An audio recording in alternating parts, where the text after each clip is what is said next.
My name is Jeff Fritz. I'm a program manager on the ASP.NET team, and I'm working on web forms, WCF, some other things in the .NET framework, but we're doing things to kind of make sure that you can still be modern and active with your ASP.NET on the full desktop framework applications. All right? So, what's new? What have we done with ASP.NET in 4.6.2 and 4.7? Who's installed 4.7 here with their creators update on Windows 10? Nobody. Nobody's installed .NET 4.7. You're kidding. Okay.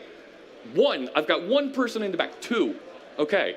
Here's what I want you to do. When you go home, open up your Visual Studio 2017 installer, go into the Individual Components tab, and choose .NET Framework 4.7. I've got a couple of cool features in there that are going to help with bug fixes, and there's also stuff in there that's going to help with database interaction to make things faster.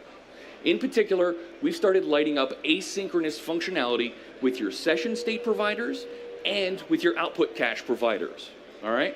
So, anybody do any JavaScript on their ASP.NET web page where they're making multiple requests back to the server, the same server you served your web pages from? Nobody. Okay, guys. This is an interactive session, okay? I'm here talking to you. If I wanted to talk and not get anybody responding, I'd record a video, all right? So raise your hands, interact, it's okay. I don't bite. Yes! One person down here is happy to see me. So listen. So we put asynchronous functionality into these providers so that when folks are making requests from their JavaScript scripts, whether it's jQuery or React or Angular, back to your website, we can serve those asynchronously. We can skip blocking and make sure that we return all of your content as fast as possible. That's a pretty cool thing. We've heard folks who have problems where they have blocking inside their application because we're requesting session, and session is locked because we do read-write lock on our session state in ASP.NET. They're locking session while other JavaScript requests are coming in. Well, those other JavaScript requests want session also, and they're blocked. So now we end up with a queuing effect. So we've put some things in to allow for concurrent requests per session ID. So you'll be able to throttle those requests appropriately, and you don't end up with a DDoS problem where you have somebody with a really maniacal JavaScript coming through and querying your website all the time, okay? We've also put some features in to enable in-memory table optimizations. This is really cool stuff. So typically, SQL Server, when you're writing session data down, it's writing to disk. You need to wait for it to be committed to disk before you can access it again. Well, we can now save that data in memory using the in-memory features, and it'll come back and run much faster. So we're trying to remove that bottleneck that session and output cache both have inside your applications. This is my favorite one. I am so glad they put this in. Who enjoys running this silly ASP.NET Reg SQL statement? Nobody, that's right. Because it's that thing you run once, you forget about it, and the next time you go to set up a website, you gotta go, how do I run that command again? And you open a command prompt, and you go to run this command, and then you realize, I need the developer command prompt to run that. So you end up going to the developer command prompt, and then you run this, and you gotta find all the switches to configure your database. No more.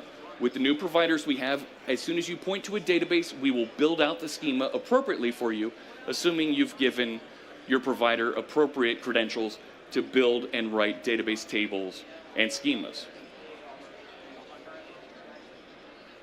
So let's take a look. These are things that you can do right now with .NET 4.6.2 and .NET 4.7. So I'm going to go over, he needs this one for the birdie. Is it that one? Am I on the right one? No. That's another demo we're going to see in a little bit. That one. All right. Let me stop this. So let's take a look. I've written a very simple web application here. It's got a default page. I wrote just 4 areas: first counter, second counter, third counter, fourth counter. I'm going to run back to the web application. I'm going to fetch and increment a counter and write it into each one of these 4 areas when I click this button. I'm going to do that with jQuery. Why jQuery? Because it comes in the box. I could have done something fancier with React, Angular, Knockout. jQuery works nice. It's in the box. Easy for me to show you this. So every 100 milliseconds, we're going to reach back to counter ASPX. We're going to bring back whatever the counter is and write it into one of those 4 areas on the page. Simple. Except I have session state. Session state writing to my local SQL server. Now, if I was writing to in-memory I don't have these types of read and write lock types of issues because everything's in memory and it runs really, really fast. It's in process with IIS. When you start to write out of process somewhere else, we need to make sure that we read and write and lock appropriately. So let's do it. Let's see what happens when we run here, connecting to SQL Server out of process synchronously. And I'll click my little link here. And it starts counting slowly, okay? So slowly, all right, you know, if I have folks who are trying to hit this, if you're trying to build sections of your web page, it's going to take a little bit of time. So let me just kill that application. So we have these new features that you can find, and I'm going to show you right over here in NuGet. These are NuGet packages. The new async output cache provider here, and the new async SQL session state provider, these are going to be released later this week. But these 2 providers will be on NuGet, like I said, end of the week. And they allow you to automatically configure and point to your SQL server and connect to it asynchronously. So you're going to get the performance bump. When you install it, and this was kind of the problem why I took a minute or 2 to get started here, we actually overwrite that session state property and the output cache property inside of web config for you. So I had to roll back a demo and then roll it forward now. You can see here, this is what the session state area looks like that we're going to now make available for you. Cookie list, regenerate expired session IDs, true. Custom, and then here's the custom provider, SQL Session State Provider Async. This works for any ASP.NET on the .NET framework. So I'm going to remove this one.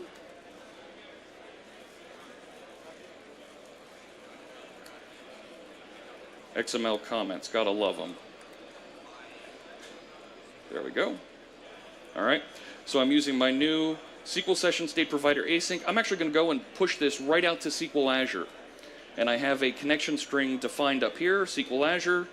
And you can see the name of my database I'm connecting to, initial catalog, ASP NET 4.7 demo. The last thing that I got to make sure I include here is we add a session module. Why do we need a session module? It's asynchronous. We need to make sure that the module hears that session when it comes back from the database. So I will now start, and I'm going to have a problem. Line 30, what? I've got an extra one there. One more time. No. 45. I've got extra comments all over the place. Am I good now? Did I do it right? Got it that time. So now it's using my new providers. It's going to connect and be interacting with SQL Azure.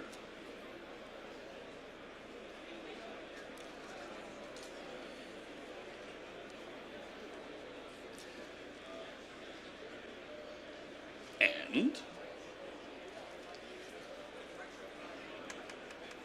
there's a reason why I have another SQL local connection here in case I can't get to Azure. Because network connections on the Wi-Fi, there we go. All right, start counting. And it's already flying through this. Okay, you can see it's going through it much, much faster. All right, because we're not blocking. We're making the requests all the way to Azure through crummy conference Wi-Fi much, much quicker. Okay? So if you're running into bottlenecks with people making requests to your application, you want to do more JavaScript interacting with your server, check out these new providers And they are, I'm going to stop this. Yeah, and there's my firewall. The providers are, I don't have the names of them up there. I have them in the blog post that you'll see on the web dev blog later on. They are, let me go back to this so you can see it right there.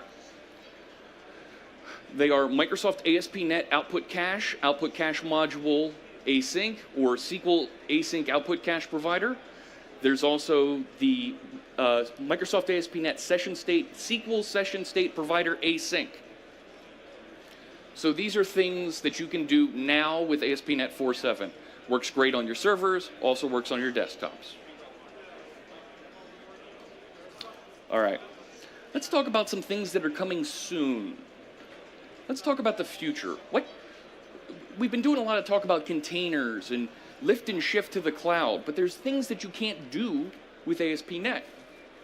Like asynchronously, some of the things that you do on a page, you don't always get the same HTTP context back when you're returning into the page, or you're returning back into your MVC controllers.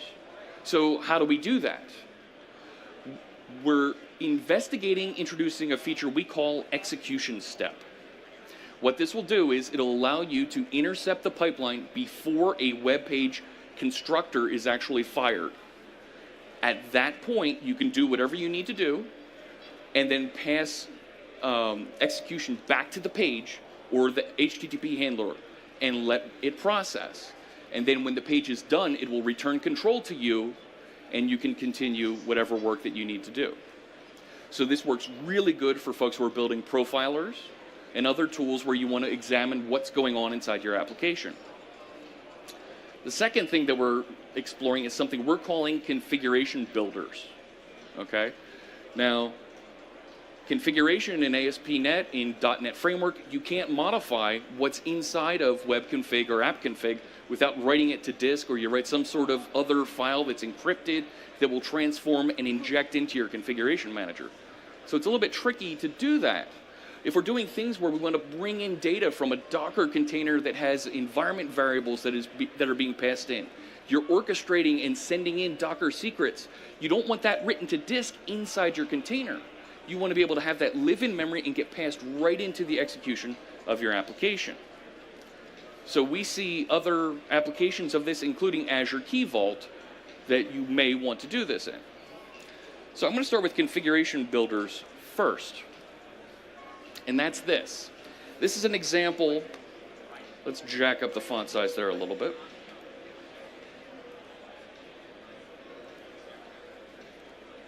This is an example web config that we're exploring, where you're able to specify config builders and then an array of config builders in your XML at the top of web config to say, we're going to bring in environment variables, and we're going to replace key value pairs. Finally, JSON items, and here's a JSON file to read and inject into my web config. So I'll have things like my app settings or connection strings where I'll say, you apply these config builders for JSON environment and the key value, and it will replace these things if there's a matching environment variable. So things like computer name we know are common inside of Windows operating systems. So if there's a computer name environment variable set, this value will be replaced with the name of the computer.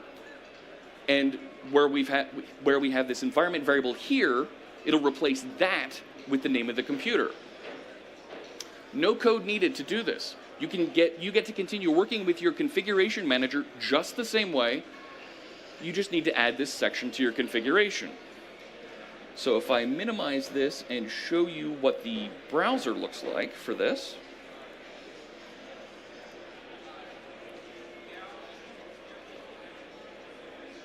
So here's my app settings up at the top. So my app settings have already received all of these values. I only had test setting 1, 2, and 3 and computer name defined in my app settings, but it brought in all these other things because I said to include things from a JSON file. And that JSON file had super duper feature here defined. But here's the name of my computer, and it did a replace inside my test setting. Is that something that you guys would find valuable to orchestrate and move your ASP.NET applications into Windows containers? Can I see a show of hands? Okay, so the folks sitting, I see about half to a third to a half of you. Okay, cool. Let me show you the other thing that we're talking about doing. And this is, that's the wrong page to show you. Let me log back in here. This is our execution steps. So what we've done, this is a very simple ASP.NET application. We've written an extension here, use transaction per request. And if I take a look at this, okay, this receives an HTTP application and it injects on request step. So on the request step, right, this is before your page is constructed or before your HTTP handler is constructed, this will fire. It receives the HTTP context and it receives a pointer, a delegate called next that you're going to pass through and be able to say, continue processing the pipeline. In this case, we created a transaction object that we conjured out of thin air. This is something we created. We're adding it to the HTTP context, and then we're able to fetch it later when the request ends. So now, if you do an HTTP context current, when you're inside of your page, sometimes you aren't able to get to that. But because I've written this with this transaction object, my transaction object doesn't need to know what HTTP context is. I can leave it with the knowledge of what async local is, and I can do all my business logic processing outside of the scope of system web and all of those things. So this transaction object just creates a GUID and it returns it. So if I look at the browser for this one, I get the same transaction ID the whole way through, even though my default page is executing things asynchronously. I have the same transaction before the page is created, when the page async task that I wrote in the middle of it, when that starts, through my task, the conclusion of the task, at the end of the page, and at the end of the request. So you have the same context for the entire thread, right? Because when I'm executing a page, sometimes you jump threads on your IIS, okay? So this is something that's a little bit more advanced if you're doing async processing. All right, let me go back to the PowerPoint.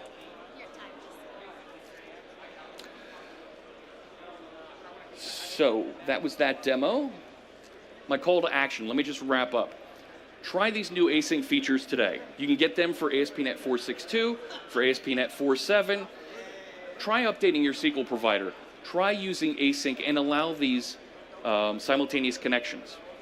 I'm going to share the source code that I used for this demo on my GitHub. C# Fritz, build 2017, ASP.NET Web Forms. It's not there right now. I'm going to push it when we get done here. Please revisit the session recording. There's a camera over there. Hello, people. On the recording, you'll be able to revisit and check this out if you need to see more about it. And check out more at Microsoft Virtual Academy online. There's evaluation forms available. Fill them out. Your input is important so that we can make build better next year. Thanks a lot.